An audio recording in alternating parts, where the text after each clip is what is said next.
सभी विद्यार्थियों को सुबह का नमस्कार। रसायन विज्ञान की क्लास में आप सभी का स्वागत है। हम 12th केमिस्ट्री की बात कर रहे थे और 12th की केमिस्ट्री के अंदर हमारी यूनिट चल रही थी unit number 4 chemical kinetics. Chemical kinetics के अंदर इससे पहले की क्लास के अंदर हमने न्यूमेरिकल सॉल्व किए थे और आज हमारा टॉपिक चलेगा अभिक्रिया वेग को प्रभावित करने वाले कारक। यूनिट है हमारी यूनिट नंबर 4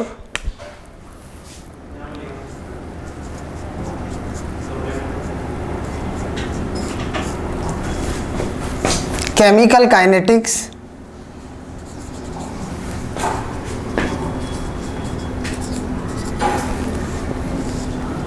रासायनिक बलगतिकी और इसके अंदर हमारा टॉपिक चलेगा अभिक्रिया वेग को प्रभावित करने वाले कारक, factor affecting of rate of reaction.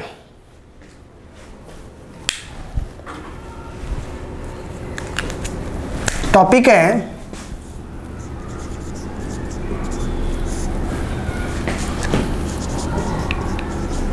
अभिक्रिया वेग को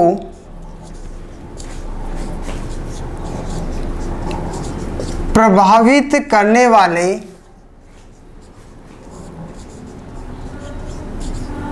कारक।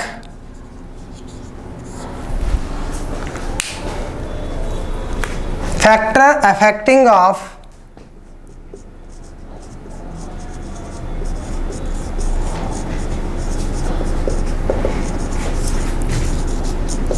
Rate of reaction.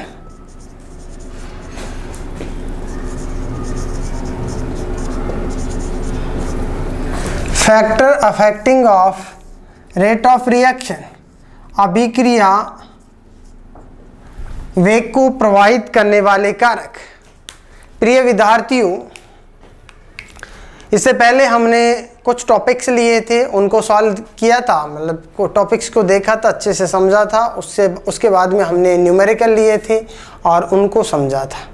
एक एक टॉपिक लेकर के हम देख रहे हैं इस यूनिट के बारे में। आज हमारा टॉपिक चलेगा अभिक्रिया वेग को प्रभावित करने वाले कारक। सामान्यतः जो 6 कारक होते हैं जो कि अभिक्रिया वेग को प्रभावित करते हैं। नंबर 1 की हम बात करेंगे। अभिक्रिया वेग को प्रभावित करने वाले कारकों में से नंबर 1 होता है अभिकारकों की सांद्रता। नंबर 1 अभिकारकों की सांद्रता।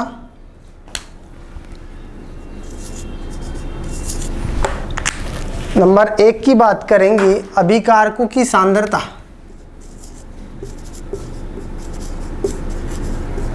अभिकारकों की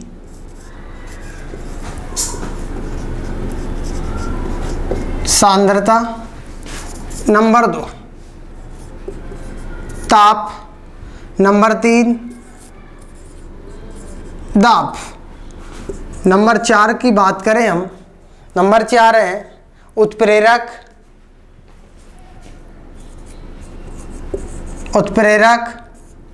नंबर 5 अभिकारकों का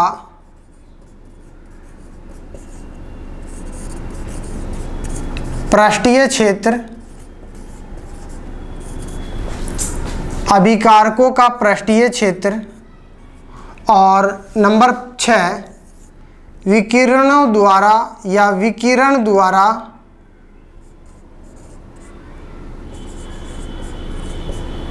उद्भासन।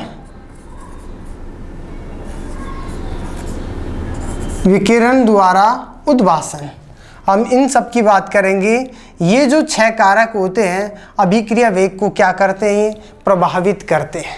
ठीक है, देखो इसके अंदर हम एक एक कारक लेके चलेंगे। सबसे पहले हम देखेंगे अभिकारकों की सांद्रता, उसके बाद में देखेंगे ताप, उसके बाद में दाब, नेक्स्ट देखेंगे उत्प्रेरक, उसके बाद में हम देखेंगे अभिकारकों का पृष्ठीय क्षेत्र और फिर हम देखेंगे विकिरण द्वारा उद्भासन।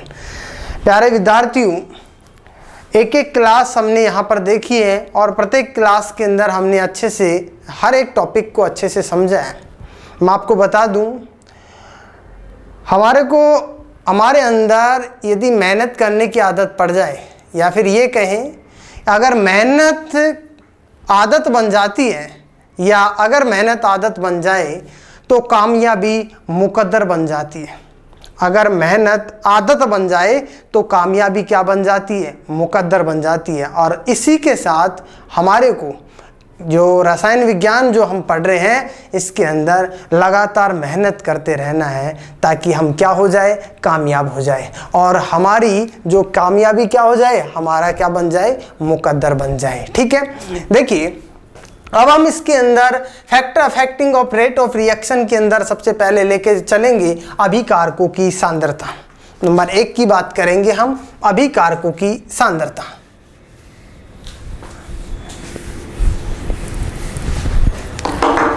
नंबर 1,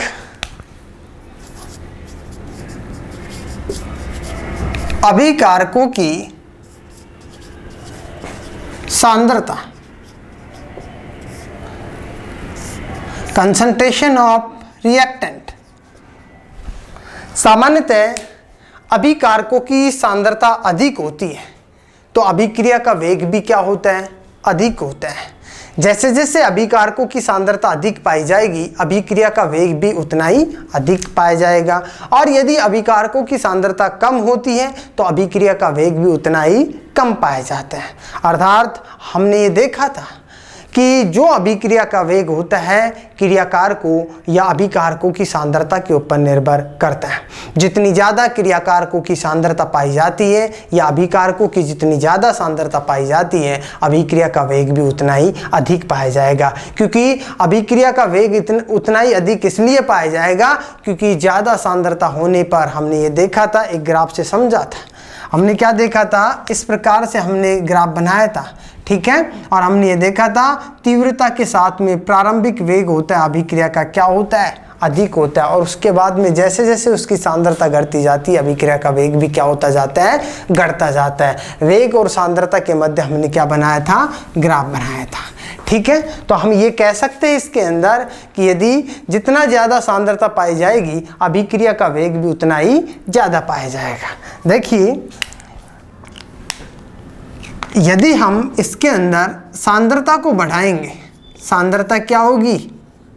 अधिक होगी, तो अभिक्रिया का वेग भी क्या होगा? अभिक्रिया का वेग ये भी क्या होगा? अधिक पाया जाएगा। ठीक है, अधिक पाया जाएगा। और यदि सांद्रता को क्या करेंगे हम? सांद्रता क्या हो जाएगी? कम हो जाएगी। डिक्रीज करेंगे कंसंट्रेशन को, तो अभिक्रिया का वेग भी क्या होगा? अभिक्रिया का वेग ये भी क्या हो जाएगा? कम हो जाएगा। अभिक्रिया का वेग भी क्या हो जाएगा? कम हो जाएगा। मीन्स हम ये कहेंगे कि जितनी ज़्यादा क्रियाकारकों या अभिकारकों की सांद्रता पाई जाती है, अभिक्रिया का वेग भी उतना ही ज़्यादा पाया जाता है। और जितनी कम क्रियाकारकों या अभिकारकों की सांद्रता पाई जाती है, अभिक्रिया का वेग भी उतना ही कम पाया जाता है। अर्थात क्रियाकारकों की सांद्रता बढ़ाने पर अभिक्रिया का वेग बढ़ जाता है, जिससे क्योंकि क्रियाकारकों की सांद्रता बढ़ने पर उत्पाद अधिक प्राप्त होते हैं। हम ये लिख सकते हैं, क्रियाकारकों की सांद्रता बढ़ाने पर, क्रियाकारकों या अभिकारकों की सांद्रता बढ़ाने पर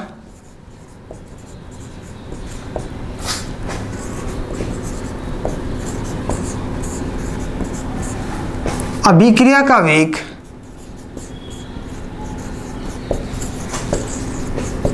बढ़ जाता है।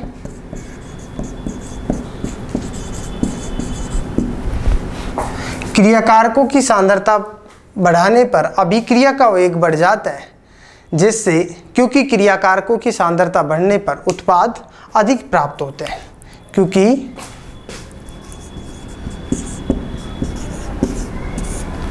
क्रियाकारकों की सांद्रता बढ़ने पर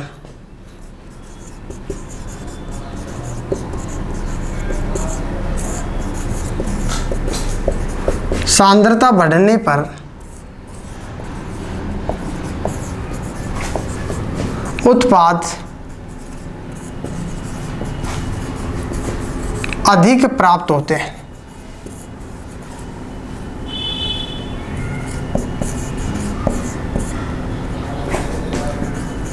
अधिक प्राप्त होते हैं। ठीक है, अर्थात हम कोई भी अभिक्रिया लेते हैं, जैसे हमने अभिक्रिया ली A+B, ठीक है, और क्या बना है प्रोडक्ट, A+B क्या बना है प्रोडक्ट। तो रेट ऑफ रिएक्शन की हम बात करेंगे, अभिक्रिया का वेग समानुपाती होगा क्रियाकारकों की सांद्रता की। मीन्स क्या लिखेंगे, रेट ऑफ रिएक्शन अभिक्रिया का वेग बराबर कंसंट्रेशन ऑफ ए और कंसंट्रेशन ऑफ बी, ठीक है।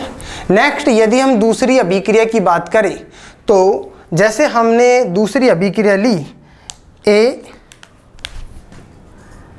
A+2B, ठीक है, तो इसके लिए ये जो रिएक्टेंट है क्या बना रहे हैं, प्रोडक्ट बना रहे हैं, ठीक है, उत्पाद बन रहा है, क्रियाकारक मिलकर के क्रिया करके क्या बना रहे उत्पाद। तो इनकी सांद्रता में कमी आएगी, उत्पादों की सांद्रता में वृद्धि आएगी। अभिक्रिया का वेग क्रियाकारकों की सांद्रता की क्या होता है, मतलब यहाँ पर देखिए हम ये लिखेंगे द्रव्य अनुपाती क्रिया नियम से। किससे पता लग रहा है, द्रव्य अनुपाती क्रिया नियम। 11वीं क्लास के अंदर आपने पढ़ा है द्रव्य अनुपाती क्रिया नियम। द्रव्य अनुपाती क्रिया नियम ये बताता है अभिक्रिया का वेग क्रियाकारकों की प्रारंभिक सांद्रता के समानुपाती होता है, ठीक है। तो जो हमने अभिक्रिया ली है, ये अभिक्रिया, इसके अंदर अभिक्रिया का वेग होता है इसकी प्रारंभिक सांद्रता के क्या होता है, समानुपाती होता है। रेट ऑफ रिएक्शन अभिक्रिया का वेग होता है क्रियाकारकों की प्रारंभिक सांद्रता के क्या है, समानुपाती। इसके अंदर भी हम यदि बात करें रेट ऑफ रिएक्शन की बात करें, अभिक्रिया का वेग रेट ऑफ रिएक्शन, तो इसके अंदर भी ये भी क्रियाकारकों की प्रारंभिक सांद्रता के क्या होता है, समानुपाती। Rate of reaction directly proportional होगा कंसंट्रेशन ऑफ ए और कंसंट्रेशन ऑफ बी का स्क्वायर। यहाँ पर क्या है 2b है, तो इसका क्या हो जाएगा, स्क्वायर हो जाएगा। तो ये हमने देखा है अभिकारकों की सांद्रता। नंबर 2 की हम बात करेंगे अब ताप, ठीक है। नंबर 2 की हम बात करेंगे ताप।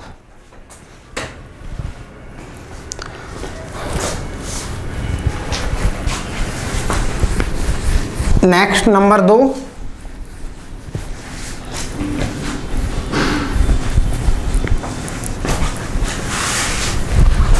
ताप।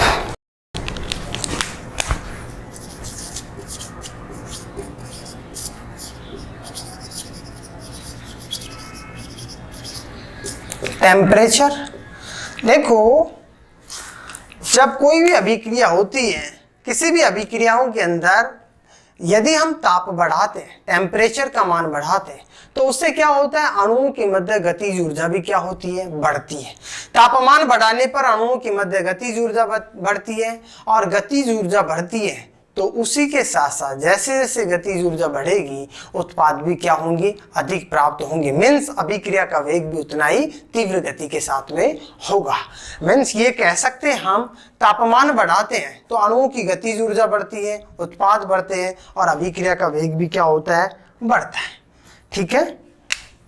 यदि हम ताप को क्या कर रहे हैं, बढ़ा रहे हैं, ठीक है, अणुओं की मध्य गतिज ऊर्जा क्या होगी, अणुओं की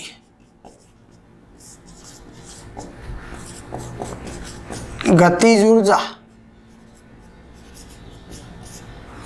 बढ़ेगी, ठीक है, अणुओं की गतिज ऊर्जा बढ़ेगी, ठीक है, और उत्पाद क्या होंगे, अधिक प्राप्त होंगे, उत्पाद अधिक प्राप्त होंगे। और अभिक्रिया का वेग भी क्या होगा, अभिक्रिया का वेग क्या होगा, बढ़ेगा। अभिक्रिया का वेग भी बढ़ता जाएगा। मीन्स अब ये कह सकते हैं इसके अंदर, हम इसके अंदर ये कह सकते हैं यदि हम तापमान को बढ़ाते हैं तो अणुओं की गतिज ऊर्जा बढ़ जाती है जिससे उत्पाद अधिक बनते हैं और अभिक्रिया का वेग भी बढ़ जाता है।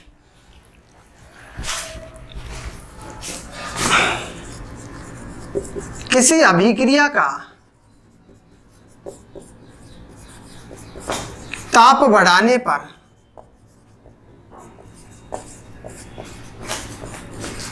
अभिक्रिया का ताप बढ़ाने पर अणुओं की गतिज ऊर्जा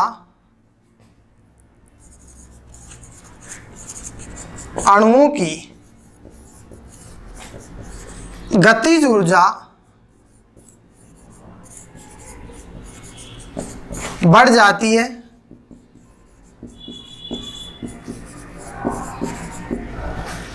जिससे उत्पाद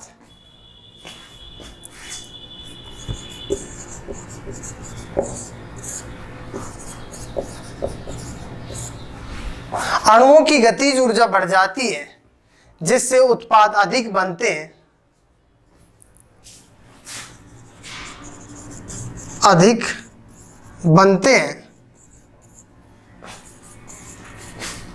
अर्थात अभिक्रिया का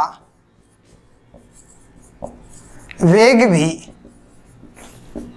बढ़ जाता है।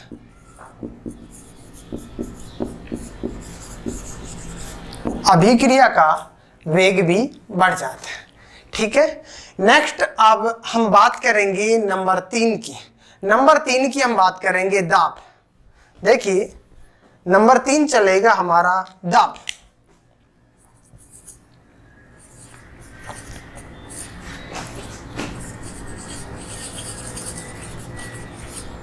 प्रेशर।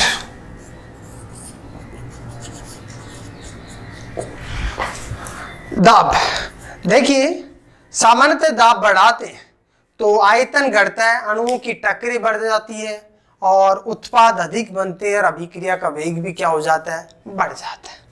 ठीक है ना, मीन्स जैसे जैसे हमने क्या किया, दाब को क्या किया, बढ़ाया, दाब को हमने बढ़ाया। ठीक है, आयतन क्या हो जाता है, घट जाता है, और आयतन घट जाता है तो अणुओं की टक्करें क्या हो जाती है, बढ़ जाती है। अणुओं की टक्करें बढ़ जाती है, जिससे उत्पाद अधिक प्राप्त होते हैं और अभिक्रिया का वेग भी क्या हो जाता है, अभिक्रिया का वेग क्या हो जाता है, बढ़ जाता है। यही लिखना है अपन को थ्योरेटिकल पोर्शन के अंदर। किसी अभिक्रिया के अंदर दाब बढ़ाते हैं तो आयतन का मान घटता है, जिससे अणुओं की टक्करें बढ़ जाती है, उत्पाद अधिक प्राप्त होते हैं और अभिक्रिया का वेग भी क्या हो जाता है, बढ़ जाता है। ठीक है, नंबर 3 की हम बात करेंगे। देखिए दाब बढ़ाने पर आयतन में कमी होती है,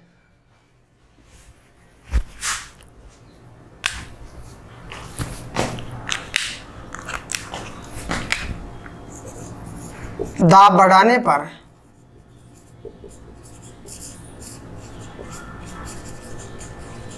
आयतन में कमी होती है,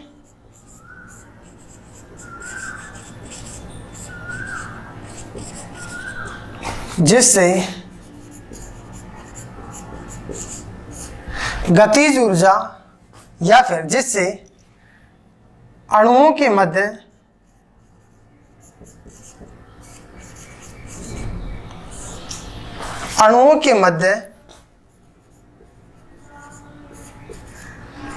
टक्करें बढ़ती है,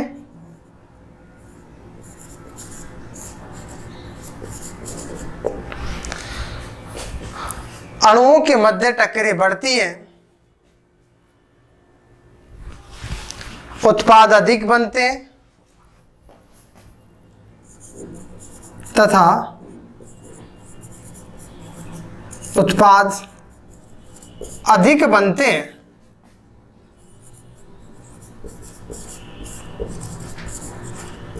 जिससे अभिक्रिया का वेग भी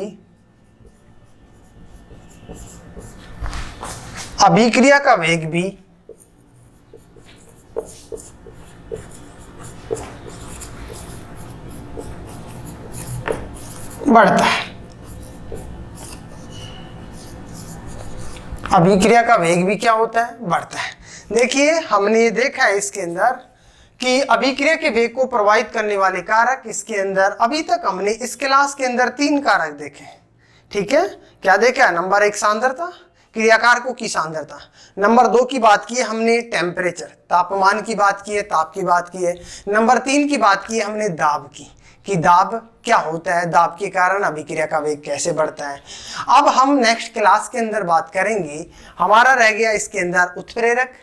ठीक है, और क्रिया नंबर 5 की बात करेंगे क्रियाकारकों का पृष्ठीय क्षेत्र, और नंबर 6 की बात करेंगे विकिरणों द्वारा उद्भासन।